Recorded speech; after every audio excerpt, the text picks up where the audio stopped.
Hey guys, welcome back to another episode of Vince of Gaming. We're continuing our Wind Waker HD playthrough, and in the last episode we started the Dragon Roost Cavern dungeon, and we just completed 1/3 of it actually, and now we're going to the second half, where things will start to get a little more harder, but not too hard. Alright, well hopefully this Bokoblin, I can defeat him without any issues. Yeah, he's usually pretty easy. Honestly, if I was climbing a ladder... Oh, God. Well, you know, I could have went, but that's fine. Honestly, if I was climbing a ladder with fire shooting out from, like, a hole, I would be very scared. I'm telling you, Link is very brave to do all these obstacles.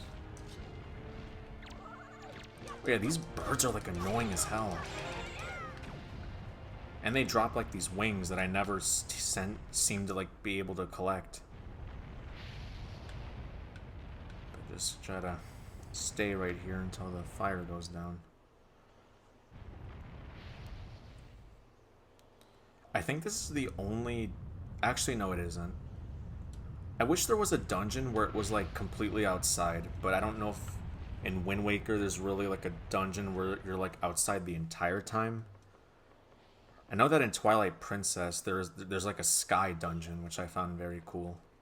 Where you like literally go to like the sky. Okay, so let me... Hopefully I can time this correctly. There we go.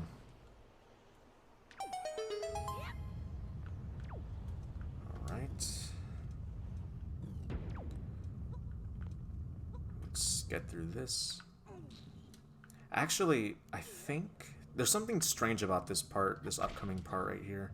Because well, I don't know, I could be wrong, but I'm pretty sure there's like a trick where if you leave bait for the rats, they can give you like rupees in return or something. And I've never like tried it or anything. Yeah, because, okay, yeah, okay.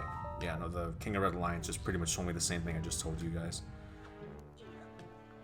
Yeah, no, they can steal your money, which really stinks. Like, no. Like, what?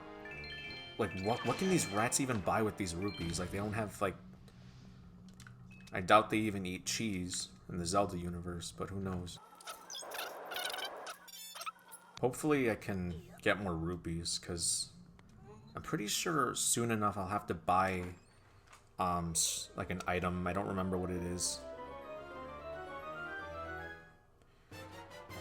Alright, we got the compass. So usually in every Zelda dungeon, there's always a dungeon map. Excuse me. Dungeon map, compass, and a big key, or the boss key. And that's usually been like a staple in every Zelda game. Since the first game, I think. Hopefully this bird doesn't knock me down.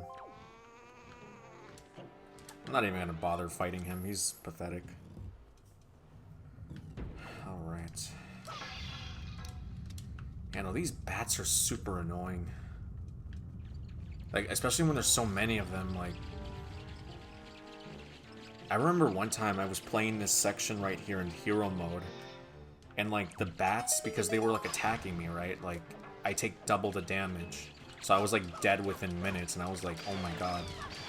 This is infuriating. It's a good thing I decided to... Oh, what's that weird... I didn't know that they do, like, that weird stun move. And I've never seen the bats do anything like that. I'm noticing some really strange things now that I'm playing this. Alright, another joy pendant. I think I have... that makes 3 now. And those will be important, like I said before, so...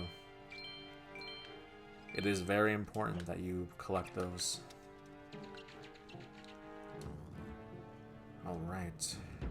Oh yeah, and another thing too, these vortexes or pots with these funky looking colors, if you ever get to a certain section where you lose in the dungeon, you can always go through these portals, and these portals are pretty much like checkpoints. So earlier you saw like a green portal at in like the very first room of the dungeon. So there's usually 3 portals in dungeons in this game. The green one is the first one, the blue one's the second one, and the yellow one is the third one. So just a little tip for you guys, if you guys... I mean, it's pretty obvious, but if you guys don't know. Alright, another joy pendant. Awesome.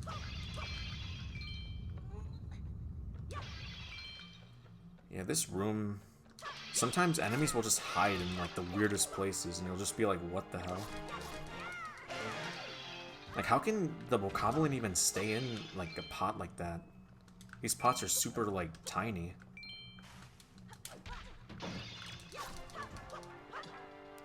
Come on. Die.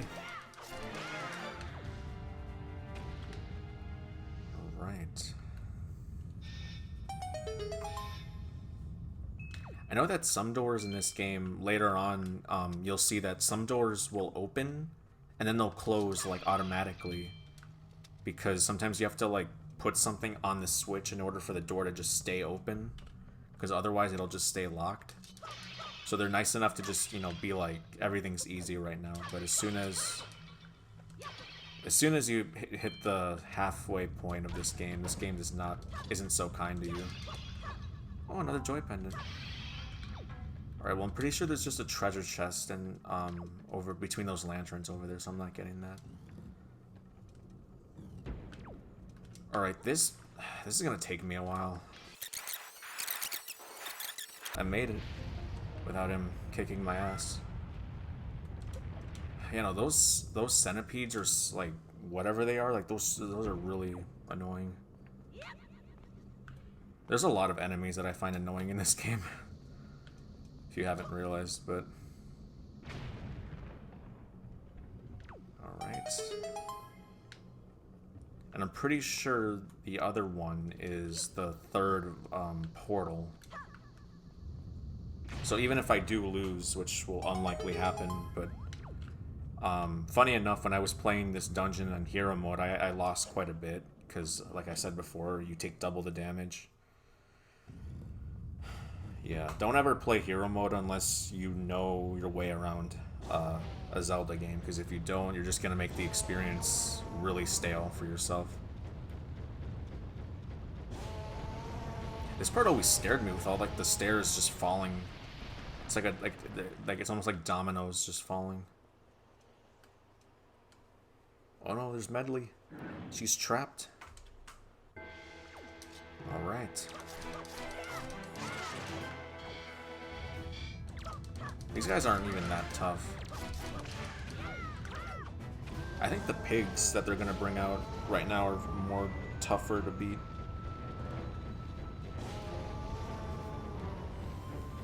Actually, there's like a funny thing you can do. If there's more than the same type of enemy, especially these pig guys, sometimes they'll hit the other pig with their stick, like, unintentionally, and it'll just cause them to take damage. And I always found that very funny. It's pretty much like the enemies do the work for you. Alright. Vince, you came to rescue me. Oh, thank you. I have to tell you what I found out. This is terrible. Some creature is doing awful things to the Great Valu's tail. That's why he's so angry. Yeah, I wonder. The Great Valu's tail hangs down into the room right below here. There's got to be something in there. I wonder if those mean monsters who captured me have something to do with it. We've got to do something now, before it's too late. I'll go and tell everyone what's happening. Here, Vince, use this to get out of here. It's what I used to get this far. It's a device we Rito used before we involved wings. Alright, we got the grappling hook.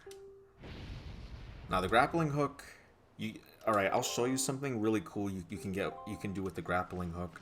You can actually steal. So those tiny little bokoblins sometimes will have stuff in their pockets because they're thieves. And you can actually use the grappling hook to, like, steal stuff back from them in a weird way. Like, you can, like, hook them and, like, get some really cool stuff. And sometimes you can find joy pendants when you do that, which is another good tip for collecting joy pendants, and it'll make the experience a lot more faster. Alright, so let me equip the grappling hook. I don't know if I have motion controls on, but motion controls always make everything more difficult, because sometimes like you're just trying to do something and like if you have motion controls on, like I think you'll know what I mean. I think motion controls is better on the Switch than it is on the Wii U, but that's just me.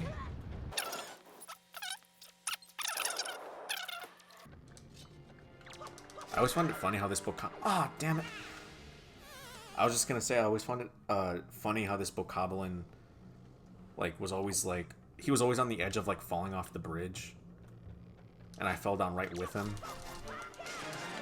Alright. I don't remember if there's anything important I get from defeating these guys. I just get that sudden impulse that every time I see an enemy I have to like slash them, just to see if I get any like good treasures or anything. Alright, so let's get that treasure. And the bridge collapses. Link is honestly like Indiana Jones. Like, he can outrun like traps. Like, he can take so much damage and like still keep going. Like, oh, I remember what this thing does. This is no bueno. All these enemies will come right up. It'll just activate so many. This is like the only time in the game I think where Link actually has to jump backwards in order to get off.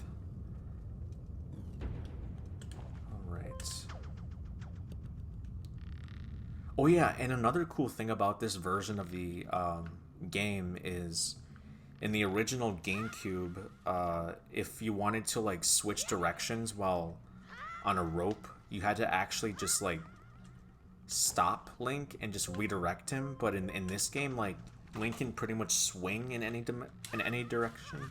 Oops. Oh, I messed up. Can I make that? No, I can't make that. I don't even know how that happened. Like, I thought I was just gonna fall right into the lava. Yeah, there's a lot of stuff that they worked out between this version and the GameCube version, so I would honestly highly recommend just playing this version instead, because the GameCube version is, it's not outdated, but it's just not the best way to enjoy this game anymore. Playing the Wii U version as of late is the better option. I'm wondering if, you know, they'll port Wind Waker HD to the Switch or not. That would be cool, because I know that a lot of people don't really have a Wii U. But, you know, it's kind of... I gotta concentrate, alright. It's kind of weird, because during the Wii U era, I wasn't really playing a lot of video games. It's actually when I didn't play a whole lot of video games. Like, I fell out of gaming for a while, and I missed a lot of cool games in the Wii U era. So, like, whenever people talk about, like, Wii U era games, like, I kind of, like, zone out, because I didn't really... I owned a Wii U, but I got so bored with games that I just lost interest in them. And actually, what refueled my interest in games was I watched E3, Nintendo's E3 last year, and in 2019. Obviously, they didn't have one this year because of current situations, but yeah, no, their showcase, their 2019 showcase, I saw it and I was like, wow, like, I gotta get back into gaming. Like, I brought a Switch, but I hardly ever used it, and it was just sitting there collecting dust. And so I was like, well, that's a big waste of $300 right there. So I decided to, like, make the most of it. Alright, so for this, I'm gonna have to move Link a little more up like that. And then do this. But yeah, I'm really excited to start this channel and to really get my hands on some really cool games. I thought I'd start with a game that I know by heart, instead of a game that I don't really know so well. I know that the Origami King came out a little while ago, and I wasn't able to play it. But I haven't really heard anything from it recently, because I haven't really been on social media that much, but I know that a lot of people were a bit skeptical of the game, because of, like, the bosses looked like office tools and stuff like that, and I get that, but I don't know, I don't think you should ever just judge a game just I feel like it's sometimes it's a bit too early to judge a game. That's just how I feel about it, but I mean, you can agree to disagree with me. That's completely fine. But I just think that sometimes people just jump to conclusions way too quickly, and they just kind of say something about a game, and then once it's actually out, they're like, "Oh shit! Like never mind, guys. Like I really like this game." I think, you know, come to think of it, I think a Zelda game that doesn't really get a lot of like praise is the second Zelda game, Zelda 2: Adventure of Link for the NES. Sorry for the interruption again. Um, like I was saying before, Zelda 2: The Adventure of Link is pretty much like the black sheep of the family. Like not a lot of people don't like that game because it's so hard, but it also like diverged from. It's not like any other Zelda game out there. Like it's a side-scrolling RPG type of game. But I remember when I was a kid, I couldn't really, you know, I was really bad at it. But with you know, I played it recently and I actually beat it a couple times, and it still is pretty challenging. And maybe I'll play it on the show for someday. But yeah, I know a lot of people don't like Zelda 2: Adventure of Link because it's way too hard. And sometimes like they don't really, you know, give you like hints because it's a very early NES game, so sometimes like the stuff that the characters say don't really like add up or anything. Alright, well I just missed my chance to get fairies. I don't think I'll really need fairies though. This boss isn't too difficult. Alright, time for our first boss. I would have liked to at least get one fairy before we went into the battle, but it's fine. I mean, facing this boss in hero mode would have been a lot worse. One thing I really like about Zelda games is how creative they can get with how to defeat bosses or solve certain puzzles. So you'll see in a moment of how to defeat this guy. It's pretty creative in my opinion. So the way to defeat this, so this guy has two phases. Right now he's in his shell phase. Alright, well maybe I should get out of the way first because he's going to start hitting me all the time. So I have to pretty much latch onto Valu's tail and use that as like a rope hook. And that's pretty much how I make damage, because this rock will fall on him and it'll start to break his shell like a little bit by little bit. I can't talk today. Alright, so I have to wait until Valu's tail comes back. Yeah, if I had motion controls on right now, this would not be good. I'm very shaky when I have really shaky hands. So with motion control, I would just be like all over the place. And boom. He's almost done for anyways. Man, poor Valu, like his tail is literally like in so much pain. Like, oh my gosh. I don't even like want to begin to imagine like how much this must hurt. I'm sorry, Valu. But I have to do this to advance in the game.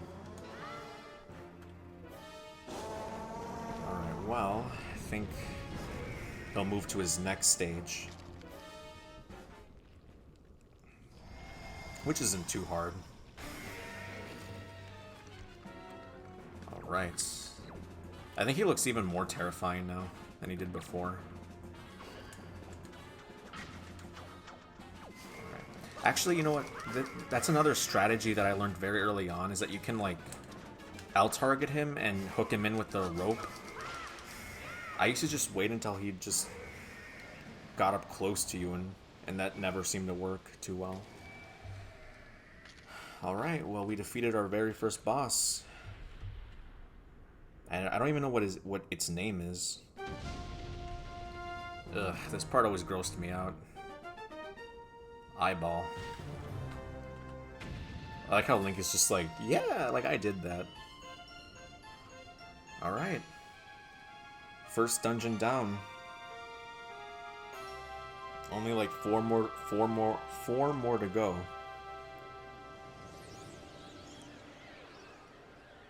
Alright. You know, I always wondered if, you know, sometimes people like to play Zelda, like, and, you know, risk it. Some people sometimes, like, face Ganon with, like, only 3 lives, and that's very hardcore. Or they only face him with, like, certain items, like, they don't even get, like, the Master Sword or anything. Like, I've seen people do that. Which, again, is, kudos to anyone who can do that. Because I sure as hell can't. It'd be a good challenge, but I don't know if it'd be possible in this game to just face Ganon with only 3 hearts and the hero sword. I don't think you can.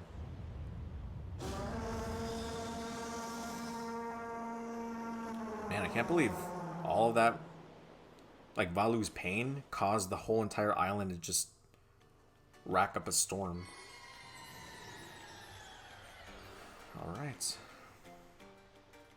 Vince. Well, Prince Kamali, don't you have something that you want to say? Yeah, Prince Kamali. I heard everything from Medley. Vince, thank you so much. I'm sorry I mistrusted you. I hope I can be like you someday, Vince. You will, Kamali. I just know it. Right, Vince? Yeah, I mean, if he believes. So, Vince, here. I want you to take this. Giving you the thing I value most will give me the courage I need to stand up to bad things. Alright, I got Din's Pearl. This is the gem the Ritos claim was passed down from the great goddess. So I have to pretty much collect 2 more pearls after this. The Great Valu is grateful to you, Vince. You know what's interesting? This text that you're seeing right here can be deciphered if you play this game. So if you clear this game one time and replay it again, you'll be able to understand what Valu or some characters in the game speak like that, and you'll be able to understand what they're saying if you play it a second time. Alright, so I pretty much have to learn a wind song in order to get off this island. Alright. Thanks so much, Vince. See you again someday. Oh yeah, we'll see each other very soon, Medley. Don't you worry. Alright, well I think that's a good place to stop for today. If you like what you saw, make sure to like, comment, and subscribe for more videos. Turn on bell notifications to stay up to date with the channel, and I'll see you guys on the next episode. Remember to stay awesome and enjoy gaming. Peace.